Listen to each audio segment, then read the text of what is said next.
We tend to have this feeling that when we're working in the box, we need to add analog to everything. We need some console emulation, some tape saturation, a little bit of noise to smooth things out.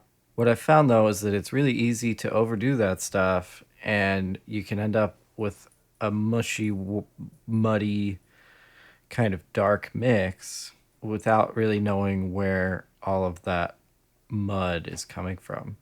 Used subtly, those analog emulations can be really powerful, but you don't always notice how they're adding up in your mix. We're getting to a point where it's like every plugin that's in our sessions, every plugin that comes onto the market is some emulation of something hardware that has its own distortion characteristics and its own vibe and color. Sometimes you want all that color, and sometimes you just need something simple that can do the job and be clean and be unheard. I want to show you an old mix template that I used to use so that you can see where I went overboard with this and hopefully avoid making it harder for you to achieve a clean mix. So it's not really easy to see here because I'm not subscribed to some of these plugins anymore. But what you can see is that on every instrument group, I left myself some space for a couple of inserts, and then I had a virtual tape machine, which was cranked up a little less than subtle.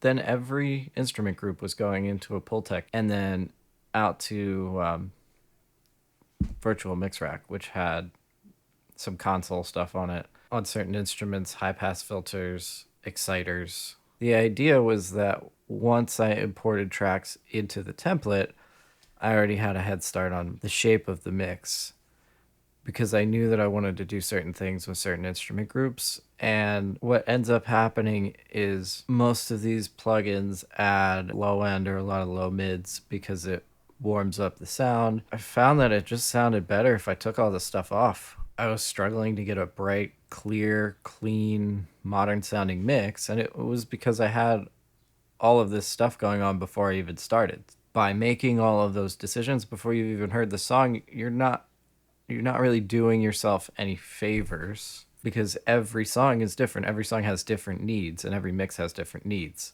The other side effect of that was I load this thing up and my computer's already sweating before I even get any sound into it. Plus there's plug-in delay with all of these. There's all that added latency. I found that in the end, I was able to achieve a lot more with a few very CPU efficient plugins, applying the color where I really needed it, where my ears told me that there was a need for some softening or something, a specific aspect of analog flavor, not just it needs to go through all the signal stuff because that's what big famous mixer X uses, because that's what people did in the 70s, 80s, and 90s on SSL consoles. I changed my default EQ to FabFilter Pro Q3. You could do anything with that, but it doesn't have a color. Anyway, I'm not saying that analog emulations are bad or that you shouldn't use these plugins. I'm just saying that if we're just slapping stuff on for the sake of emulating analog workflows, and an analog sound isn't necessarily what we're chasing after, we're just using those things because we're supposed to, that's absurd. Don't do things because you're supposed to. Particularly if you have a little bit of analog flavor either on your master bus or you're running some stuff out to outboard gear like I was in this template.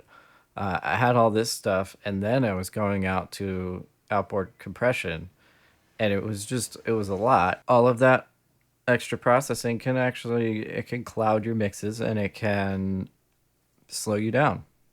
I had a lot of Pro Tools crashes when I was using this. Still have a lot of Pro Tools crashes. I'm sure you do too.